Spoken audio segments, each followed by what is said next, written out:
જય શ્રી કૃષ્ણ મિત્રો, સ્વાગત છે આપનું મારી ચેનલમાં। વર્ષમાં કુલ 24 એકાદશી આવે છે। અધિક માસ હોય તો 26 અને દરેક એકાદશીનું વિશેષ મહત્ત્વ હોય છે। આજે આપણે શ્રાવણ સુદ 11ને પુત્રદા એકાદશીની વ્રતકથા, વ્રતની પૂજા વિધિ અને ફરાળના નિયમો વિશેની વાર્તા સાંભળીશું। નિઃસંતાન ભક્તો જો આ પુત્રદા એકાદશીનું શ્રદ્ધાપૂર્વક વ્રત રાખે તો અવશ્ય એમને પુત્રની પ્રાપ્તિ થાય છે। આ વ્રત ભગવાન વિષ્ણુને સમર્પિત છે, જે સંતાન સુખ અને મોક્ષ આપનારું માનવામાં આવે છે। શ્રાવણ સુદ એકાદશીની વાર્તા। દ્વાપર યુગની શરૂઆતમાં માહિષ્મતી નગરીમાં મહિજીત નામના એક રાજા રાજ કરતા હતા। રાજા ખૂબ જ દયાળુ, ધર્માત્મા અને પ્રજાપ્રેમી હતા।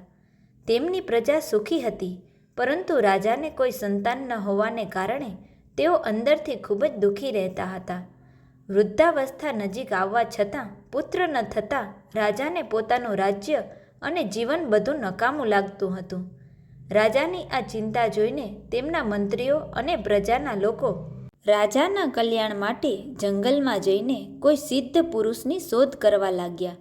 જંગલમાં ભટકતા ભટકતા તેઓ દીર્ઘાયુ અને ત્રિકાળ જ્ઞાની લોમસ ઋષિના આશ્રમે પહોંચ્યા। લોકોએ ઋષિવર્યને પ્રણામ કર્યા અને રાજાની સંતાનહીનતાનું દુઃખ દૂર કરવાનો ઉપાય પૂછ્યો। લોમસ ઋષિએ પોતાના ધ્યાન બળથી રાજાના પૂર્વજન્મનો ઇતિહાસ જોયો અને જણાવ્યું, રાજા મહિજીત પૂર્વજન્મમાં એક ગરીબ અને લોભી વેપારી હતા। એકવાર શ્રાવણ મહિનાની સુદ 11ના દિવસે તેઓ તરસ્યા વ્યાકુળ થઈને એક જળાશય પર પાણી પીવા ગયા। બરાબર એ જ સમયે એક ગાય પણ ત્યાં પાણી પીવા આવી। રાજાએ પોતાની તરસ છિપાવવા માટે તે તરસ્યા ગાયને ત્યાંથી ભગાડી દીધી અને પોતે પાણી પી લીધું। અજાણતામાં જ તેમનાથી એકાદશીનો ઉપવાસ થઈ ગયો હતો, પણ તરસ્યા પશુને હટાવવાના પાપને કારણે તેઓ આ જન્મે સંતાન સુખથી વંચિત છે। મંત્રીઓ અને પ્રજાએ આ પાપના પ્રાયશ્ચિતનો ઉપાય પૂછ્યો।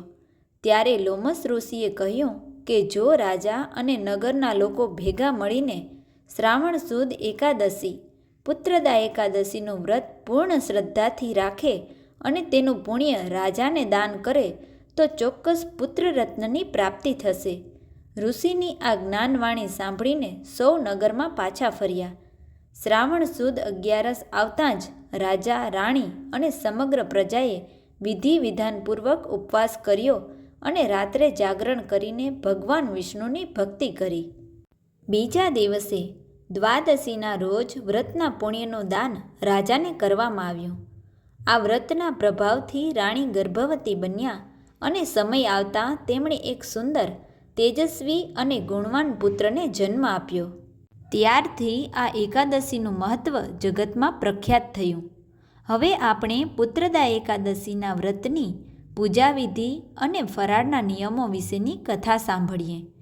એકાદશીનું વ્રત કરનાર ભક્તોએ સવારે વહેલા ઉઠવું, સૂર્યોદય પહેલાં ઉઠીને સ્નાન કરી સ્વચ્છ વસ્ત્રો, શક્ય હોય તો પીળા રંગના ધારણ કરવા, ભગવાન વિષ્ણુની મૂર્તિ કે છબી સમક્ષ હાથમાં જળ રાખીને વ્રત કરવાનો સંકલ્પ લેવો, પૂજા સ્થાન પર ગાયના ઘીનો દીવો અને ધૂપ પ્રગટાવવા, ભગવાન વિષ્ણુ અને બાલ ગોપાલને ગંગાજળ અથવા પંચામૃતથી સ્નાન કરાવી ચંદનનું તિલક કરવું, ભગવાનને પીળા ફૂલ, પીળી મીઠાઈ, તુલસીના પાન અને ઋતુફળ અર્પણ કરવા। યાદ રાખવું કે ભગવાન વિષ્ણુની પૂજામાં તુલસી અનિવાર્ય છે।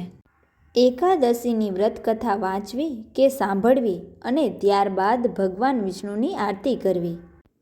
આ દિવસે રાત્રે સૂવાને બદલે ભજન કીર્તન કરી જાગરણ કરવાનું વિશેષ મહત્ત્વ છે। એકાદશીના દિવસે ઘઉં, ચોખા, બાજરી, જુવાર જેવા કોઈ પણ પ્રકારના અનાજ કે કઠોળનું સેવન બિલકુલ ન કરવું। ફરાળમાં સાબુદાણાની ખીચડી, મોરૈયો, રાજગરાની પૂરી કે શીરો, બટાકા, શક્કરિયા અને દૂધની બનાવટો જેવી કે માવો, પેંડા, દહીં લઈ શકાય છે। ફળોનો ઉપયોગ સફરજન, કેળા, ચીકુ અને ડ્રાયફ્રૂટ્સ જેવા ફળો ફરાળમાં ઉત્તમ માનવામાં આવે છે। રસોઈમાં સાદા મીઠાને બદલે સિંધવ નમક વાપરવું. હળદર અને હિંગનો ઉપયોગ ટાળવો. એકાદશીના દિવસે તુલસી પાન ન તોડવા. પૂજા માટેના પાન એક દિવસ પહેલાં દસમના દિવસે જ તોડીને રાખી લેવા.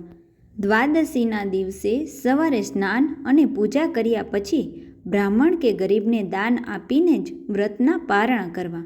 વ્રત ખોલવું. જય શ્રી કૃષ્ણ.